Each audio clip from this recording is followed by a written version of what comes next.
Good morning दोस्तों। पृथ्वीराज चौहान तृतीय के बारे में आज हम पढ़ने जा रहे हैं, जो 1177 से लेकर 1192 ईस्वी तक राजा रहे, जिन्होंने दिल्ली पर भी शासन किया था। गुजरात के अनहिल पाटन नामक स्थान पर पृथ्वीराज चौहान तृतीय का जन्म हुआ था, जो 1166 ईस्वी में विक्रम संवत 1223 में ज्येष्ठ माह की द्वादशी को पृथ्वीराज विजय के अनुसार अजमेर के चौहान शासक सोमेश्वर की रानी कपूरी देवी की कोख से हुआ था। ये क्वेश्चन ग्रेड 3 2013 में पूछा गया है। पृथ्वीराज चौहान तृतीय को भारतेश्वर, हिंदू सम्राट, सबादल, शैवदल, पंगु, विश्व विजेता, राय पिथौरा आदि के नाम से जाना जाता है। पृथ्वीराज चौहान तृतीय इतिहास में राय पिथौरा के नाम से प्रसिद्ध है।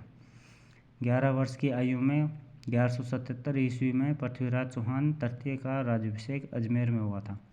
जब पृथ्वीराज अल्पवयस्क अर्थात कम उम्र के थे, तो शासन की देखरेख कदम्बास अर्थात कैमास प्रधानमंत्री बने।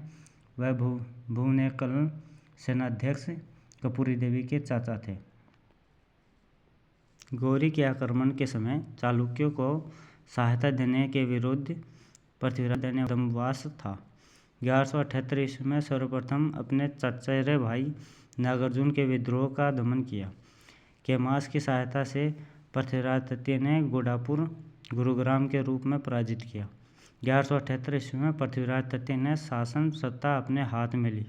1182 ईस्वी में सतलज प्रदेश में आने वाली भंडारण जाति को अलग भरतपुर व मथुरा क्षेत्र में अपना प्रभाव जमाना चाहती थी का दमन किया। 1182 ईस्वी में बुंदेलखंड जैजागपति महोदा के चंदेल राजा परमादिदेव व उसके सेनापति अल्लाह व उदल को तुमुर के युद्ध में हराकर राजधानी महोबा पर विजय प्राप्त की। महोबा विजय के बाद पृथ्वीराज ने अपनी विश्वसनीय सामंत पंजुनिया को महोबा का अधिकारी नियुक्त किया। 1182 ईस्वी में नागौर के युद्ध में गुजरात के चालुक्य वंशी शासक भीमदेव द्वितीय की सेना के साथ लंबे समय तक जारी संघर्ष को समाप्त कर संधि की थी। पृथ्वीराज चौहान तृतीय ने टोंक जिले में बिसलपुर बांध के किनारे महादेव का मंदिर भी बनवाया था।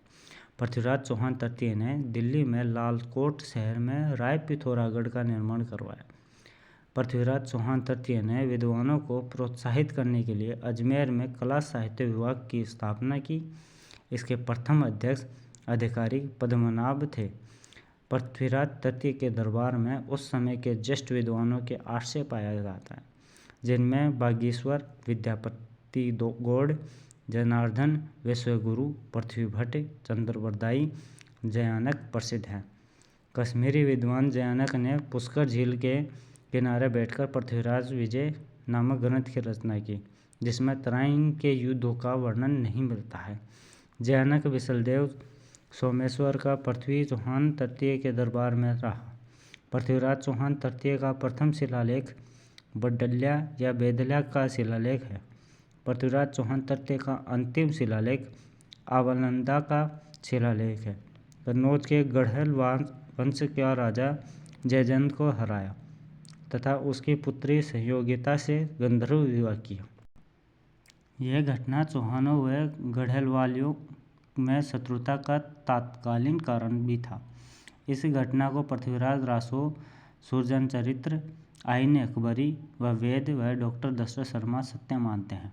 इस घटना को डॉक्टर त्रिपाठी व डॉक्टर गौरी शंकर हीराचंद ओझा जी निराधार मानते हैं।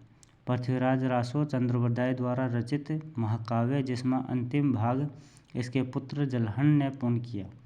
इसकी सबसे प्राचीन प्रति बीकानेर के राजकीय पुस्तकालय में मिलती है। पृथ्वीराज रासो की भाषा पिंगल है, जो राजस्थान की ब्रज भाषा का पर्याय है। पृथ्वीराज रासो को हिंदी का प्रथम महाकाव्य होने का सम्मान प्राप्त होता है। इसमें 10,000 से अधिक छंद हैं और तत्कालीन प्रचलित 6 भाषाओं का प्रयोग किया गया है। 2,500 पृष्ठों के इस ग्रंथ में 69 समय सग्र या अध्याय हैं। चंद्रबरदाई की बेटी का नाम राजबाई था। यह भी प्रश्न कई बार क्वेश्चन पूछा गया है। पृथ्वीराज चौहान तृतीय द्वारा मोहम्मद घोरी को अलग अलग ग्रंथों में कई बार पराजित किया हुआ बताया जाता है। जैसे नयन चंद सूरी के हमीर महाकाव्य में 7 बार मोहम्मद घोरी को पृथ्वीराज चौहान द्वारा पराजित करना बताया गया है, और चंद्रशेखर के सुरजन चरित्र में 21 बार, मेरुतुंग की प्रबंध चिंतामणि में 23 बार, पृथ्वीराज प्रबंध में 8 बार संघर्ष का जिक्र किया है, परंतु निर्णायक युद्ध 2 ही बार हुए, जिसे हम तराइन के युद्ध के बारे में जानते हैं। पृथ्वीराज रासो के अनुसार चौहान और तुर्कों के मध्य 21 बार मुठभेड़ हुई। कवि चंद्रबरदाई ने 36 राजपूत राजवंशों की सूची दी। तराइन के युद्ध के आरंभ स्रोत चंद्रबरदाई, पृथ्वीराज रासो, हंसन नीलामी, ताज उल मासिर, मिन्हास उस सिहार, तबकाए ए नासिरी में पता चलता है। घोरी के आक्रमण के समय चालुक्यों को सहायता देने के विरुद्ध पृथ्वीराज तृतीय को परामर्श देने वाला मंत्री कदम्बास था। और हमें पता चलता है कि तराइन का प्रथम युद्ध 1191 ईस्वी में हुआ था। तराइन का प्रथम युद्ध 1191 ईस्वी में पृथ्वीराज चौहान तृतीय तथा मोहम्मद घोरी की सेना के मध्य हुआ। यहाँ पर मोहम्मद घोरी अपनी सेना के साथ सरहिंद को लेने के बाद पहुँचा था।